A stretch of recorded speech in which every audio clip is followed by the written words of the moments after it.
गुणनखंड। चलो हम देखते हैं कि 14 के गुणनखंड क्या क्या हो सकते हैं।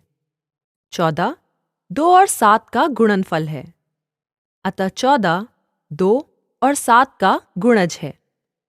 हम यह भी कह सकते हैं कि 2 और 7 गुणनखंड हैं 14 के। एक और गुणनफल लेते हैं। 2 गुना 3 गुना 7 बराबर है 42 के, अतः 42 गुणनफल है 2, 3 और 7 का। इसका मतलब यह हुआ कि 2, 3 और 7 गुणनखंड हैं 42 के। इसलिए यहाँ से हमें यह समझ आता है कि 2 या 2 से अधिक संख्याएं गुना की जाती हैं गुणनफल प्राप्त करने के लिए, और प्रत्येक संख्या को उस गुणनफल का गुणनखंड कहा जाता है, अर्थात यही गुणनफल है। अगला कदम दी गई संख्या के सभी गुणनखंड ज्ञात करना है। आओ एक उदाहरण लें। हमारे पास 12 है। 12 को लिखा जा सकता है 1 गुना 12 या 2 बार 6, इसलिए 12 बराबर 2 गुणा 6, और 3 बार 4 12 होते हैं, इसलिए 12 बराबर 3 गुणा 4। इसका मतलब यह हुआ कि 12 के गुणनखंड 1, 2, 3, 4, 6 और 12 हैं।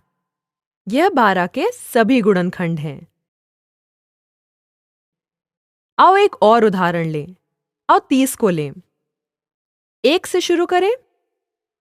30 बराबर है 1 गुणा 30 के। अगला गुणज 2 है, इसलिए 2 को किससे गुणा करने पर 30 आएगा? 2 बार 15 30 होते हैं। अगला अंक है 3। 3 गुणा 10 बराबर 30, इसलिए 3 बार 10 30 होते हैं। अगली संख्या 4 है। क्या 4 को किसी संख्या से गुणा करने पर 30 आता है? नहीं, क्योंकि 30 4 से विभाज्य नहीं है। अगला अंक 5 लेते हैं। 5 बार 6 30 होते हैं।